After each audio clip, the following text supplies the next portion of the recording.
अब आते हैं एक दूसरे एस्पेक्ट पे कि चलो हमने स्मार्टली पैसे को जोड़ा। कब जोड़ा? जब फालतू की जगह पे हमने पैसे को ब्लॉक नहीं किया। जैसे अगर आपने कोई एंडोमेंट प्लान ले लिया इंश्योरेंस का, जहां पे आपका साल का 50,000 रुपए जा रहा है, तो 50,000 रुपए तो आपका ब्लॉक हो गया अगले 20 साल के लिए। समझ गए ना? तो हमने वहां पे स्मार्टली प्ले किया, टर्म इंश्योरेंस कराई, वहां से पैसा बचाया। तो अभी जो पैसा बचा, इसका हम क्या करें? क्या सेविंग अकाउंट्स में पड़ा रहने दें? No use. वो आपका पैसा बढ़ नहीं रहा है, एक्चुअल में कम हो रहा है। वहां पे जो आपके पैसे पड़े हुए हैं वो 10 साल बाद और कम हो जाएगी उसकी वैल्यू। तो करना क्या चाहिए? इतना पैसा जितना आपको लगता है कि यार मेरे को इमीडिएटली जरूरत पड़ सकती है, वो कितना है? जितना आपके महीने के खर्चे हैं, इंटू 6 कर दो। वो पैसा है जो आपको कभी भी जरूरत पड़ सकती है। तो उस पैसे की आपने एक 6 महीने की एफडी करा दी। और एक बहुत अच्छा ऑप्शन अवेलेबल है हमारे पास में, वो है म्यूचुअल फंड्स। म्यूचुअल फंड्स पता है सबको क्या है? कितनों ने ऑलरेडी इन्वेस्ट किया हुआ है म्यूचुअल फंड्स में? बहुत कम लोगों ने। क्यों नहीं किया हमने इन्वेस्ट? पता ही नहीं। नंबर 1 करेक्ट इंफॉर्मेशन नहीं है। नंबर 2 हम डरते हैं। हमें लगता है म्यूचुअल फंड भी कोई स्कीम है कि पैसा इकट्ठा किया और कल को अगर भाग गए या बंद हो गया तो पता नहीं क्या होगा। ये पैसा आपका 100% सेफ है, because it is regulated by SEBI. तो यहां पे डरने की जरूरत नहीं है कि मेरा पैसा चला जाएगा। बस हमको यहां पे स्मार्टली प्ले करना पड़ेगा। So what we need to do is, एक तो आपने अपने 6 महीने का जो अपना कॉर्पस है उसको अलग कर दिया, यानी जो पैसा आपको चाहिएगा उसकी आपने एफडी करा दी, इंश्योरेंस वगैरह को प्लान कर लिया अच्छे से। फिर जो पैसा आपका बचा उसमें आप इन्वेस्ट कर सकते हो through SIP, systematic investment plan. It is an excellent option. Never try to get into stocks directly अगर आपको बहुत ही डीप नॉलेज नहीं है शेयर मार्केट की तो। हाँ, you are qualified in that और आपका काम ही वही है, तब तो ठीक है। बट किसी की सलाह सुनी कि यार, या कोई कहानियां सुनी कि ये शेयर पहले इतने का था अब इतने का हो गया, सुनी होंगी ऐसी कहानियां। Never invest in stocks directly, क्योंकि कुछ नहीं पता कि वो कंपनी का क्या होने वाला है।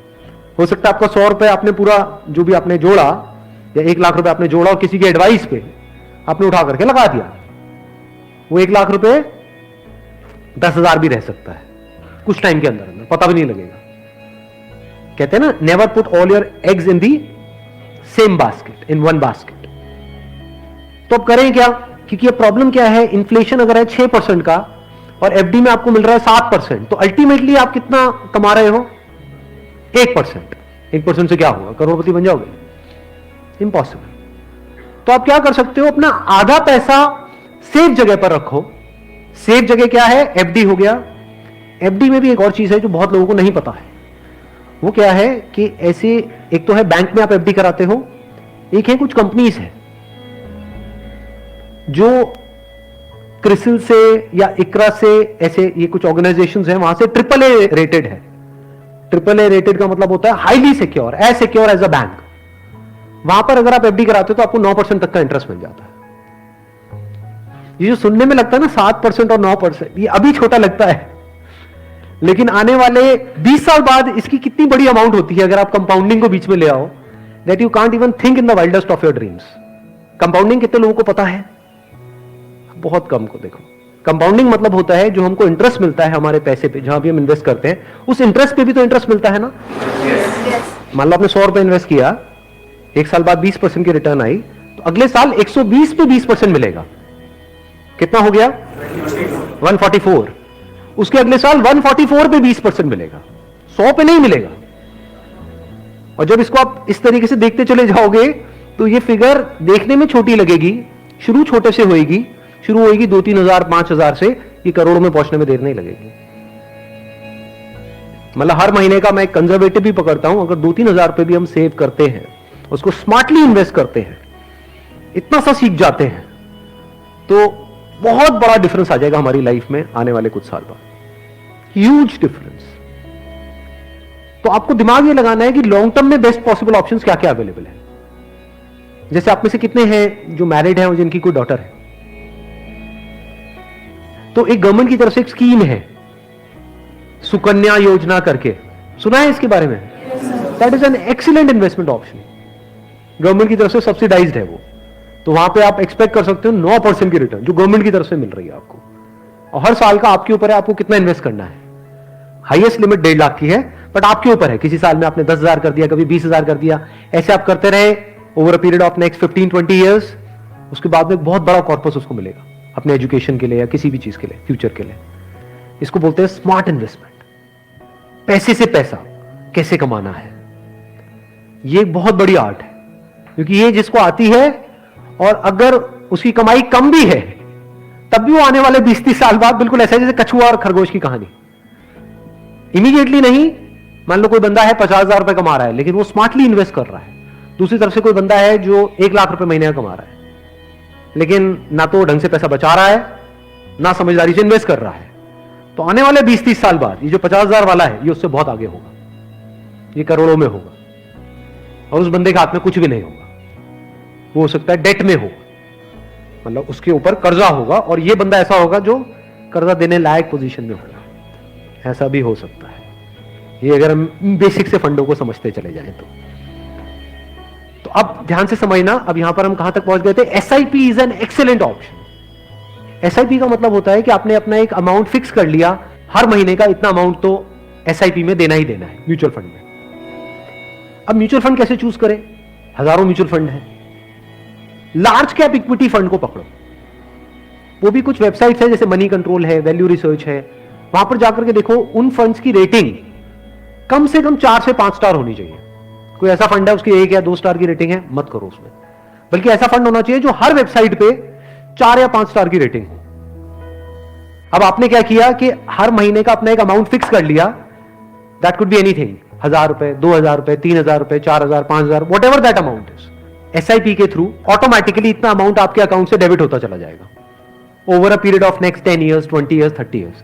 अभी स्मार्ट इन्वेस्टमेंट क्यों है? एक तरफ से मैं इंश्योरेंस के लिए मना कर रहा था, इसके लिए स्मार्ट क्यों है? क्योंकि यहां पे आपका पैसा नहीं कट रहा है, जो पैसा आप लगा रहे हो पूरा का पूरा इन्वेस्ट हो रहा है। इसमें भी 2 ऑप्शन है, एक आप ब्रोकर के थ्रू जा सकते हो, एक है डायरेक्ट जा सकते हो। तो वहां पे आपका 1% और बच जाएगा।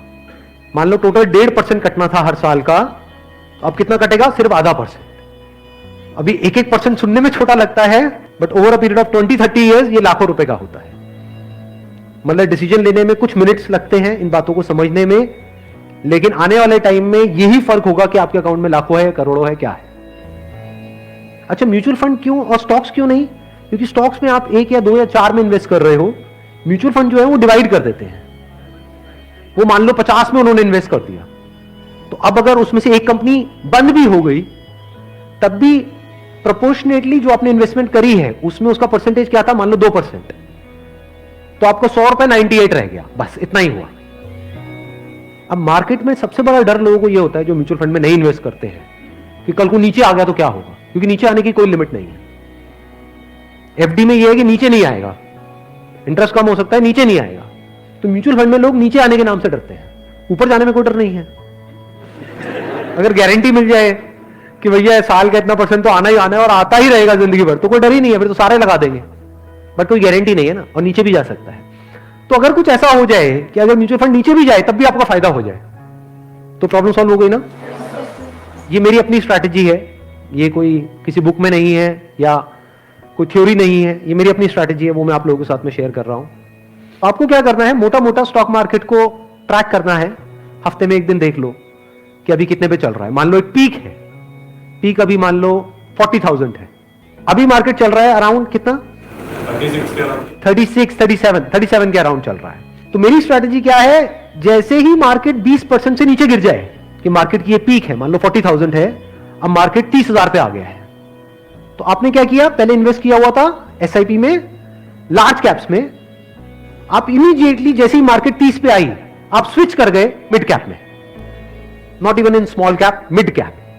अब ऐसा क्यों किया? क्योंकि जब मार्केट 20% टूटेगा, सेंसेक्स का मतलब लार्ज कैप्स जो बड़ी कंपनीज हैं, जब मार्केट 20% टूटेगा यानी बड़ी कंपनीज के जो शेयर्स हैं वो 20% से टूटेंगे, तो जो छोटी कंपनीज हैं उनके शेयर्स 50 से 60%, 70% तक टूट जाएंगे। तो जब वो 60% टूटा तो 100 की चीज आपको कितने में मिल गई? 50 में या 40 में।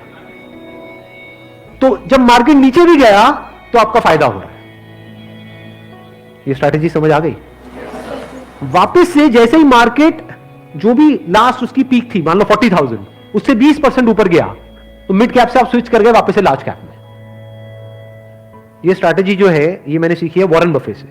उनका जो बेसिक सा फंडा है, मतलब अगर एक लाइन के अंदर बोला जाए, वो क्या है कि जब मार्केट बहुत ज्यादा ग्रीडी हो तो डरो, और जब मार्केट डरा हुआ है तो ग्रीडी हो जाओ। बेसिक सा फंडा है। मतलब जब सब डरे हुए हैं तो थोड़े से लालची हो जाओ, और जब सब लालची हो रहे हैं, मतलब मार्केट ऊपर भाग रहा है, तो डरने लग जाओ। तो लार्ज कैप में डर कम है, मिड कैप में डर ज्यादा है। तो जैसे ही मार्केट नीचे जाएगा मिड कैप को सब छोड़ देंगे, उस वक्त आप उसको पकड़ लोगे।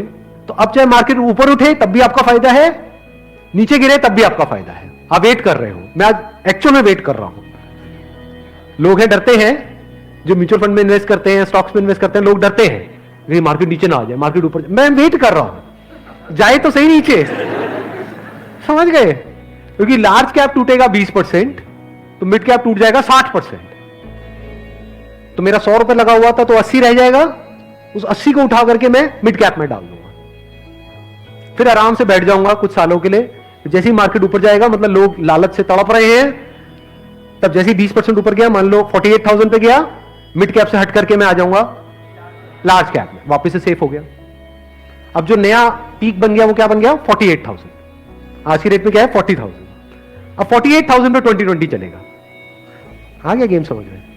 तो यहां से आप पीसफुल हो, नहीं तो लोग डरे ही रहते हैं, म्यूचुअल फंड के नाम से डरते हैं। क्यों डरते हैं? और ये कम हो रहा है, कम हो रहा है, कम हो रहा है, कम हो रहा है तो बढ़िया है, तब भी आपका फायदा है, और बढ़ रहा है तो फायदा है ही है।